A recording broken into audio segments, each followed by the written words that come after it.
Hi, welcome to my discussion board for week 4. My name is Claudia Estrada for MPA 520 Leadership and Management.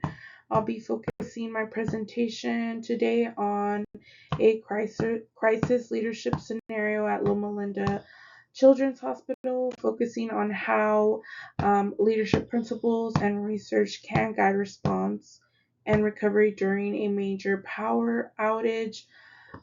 Just imagine there's a busy day at Loma Linda Children's Hospital when suddenly, you know, power outage has the facility going dark. Essential systems like life support equipment, lighting, and communications go offline.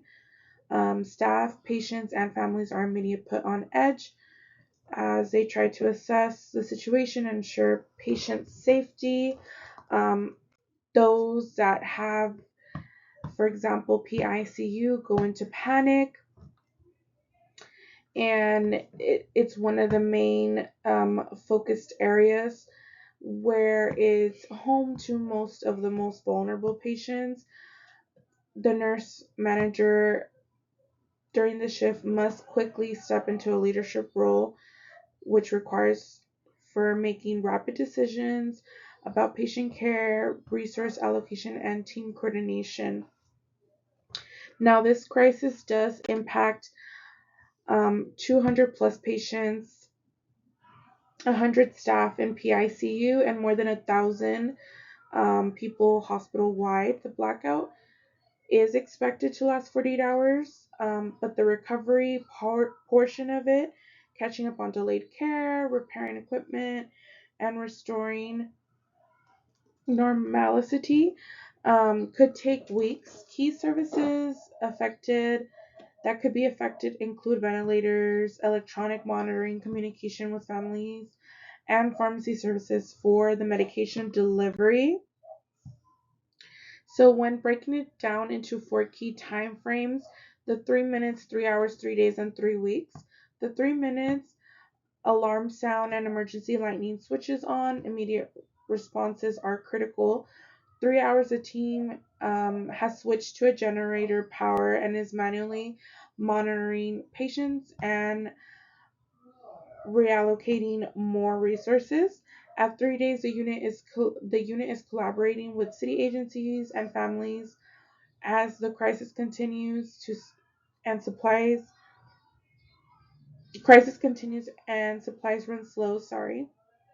At 3 weeks, power is restored, and the nurse manager leads a debrief and implements new protocols based on the lessons learned over the past couple of weeks.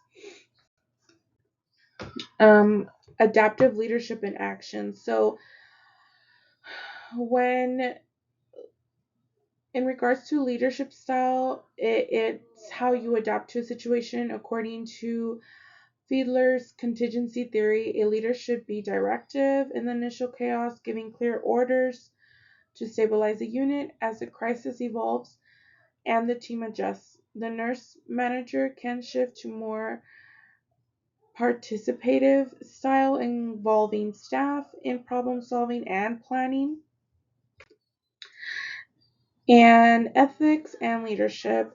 So ethical decisions during a crisis like this is more of a core of crisis leadership. The nurse manager does face tough questions: which patients are prioritized for ventilator support, how can we fairly allocate limited resources, um, empathizing the need for transparency and fairness when making these life impacting decisions.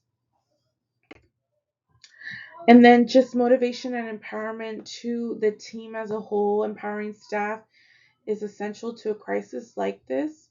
Um, Laz Shinger's research shows the team who feel trusted and supported are more strengthened and effective, resilient. Um, Here, the nurse manager encourages nurses and techs to use their clinical judgment and make rapid decisions, increasing buy-in and reducing bottlenecks. So, crisis communication. Communication is critical to reduce the fear and confusion. Reynolds and Seeger highlight that frequently honest updates to staff and family help manage that anxiety and prevent rumors. In this scenario, the nurse manager uses radios, whiteboards, regular briefings to keep everyone informed and in the loop of what is going on. Decision making. So, decision making in a situation like this is fast. Decentralized decisions are vital. Comfort research suggests that delegating authority helps teams respond more quickly. The nurse manager empowers senior nurses and respiratory therapists to triage patients and allocate resources as needed, ensuring that no time is lost waiting for top down instructions. Leading change. So, post crisis leadership and learning. After the crisis, strong leadership is needed in order to review what worked and what didn't. Fernandez and Shaw argue that visible, engaged leaders help organizations adapt and recover. The nurse manager organizes staff debriefings, gathers feedback, and leads the implementation of new protocols to prepare for a future event that could possibly take place if an emergency like this does arise ever again.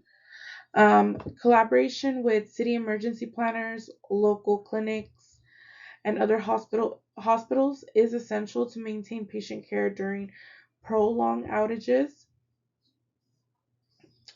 CAPTRU's research shows that strong partnerships enable resource sharing and coordinating responses, which can make the difference between chaos and continuity.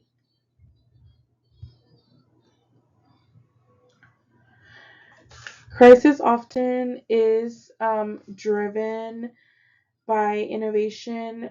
Maharata and colleagues found that hospitals turn to new technologies and create creative solutions after major disruptions. Here, the hospital adopts like portable batteries, digital patient tracking, and new protocols for rapid emergency responding. In conclusion to all of this, crisis leadership at Loma Linda Children's Hospital is about adapting, communicating, collaborating, and learning. By applying the proven concepts and evidence-based research, leaders can guide their teams and ensure the best outcomes even in the face of major adversity. Thank you so much for listening and have a nice day.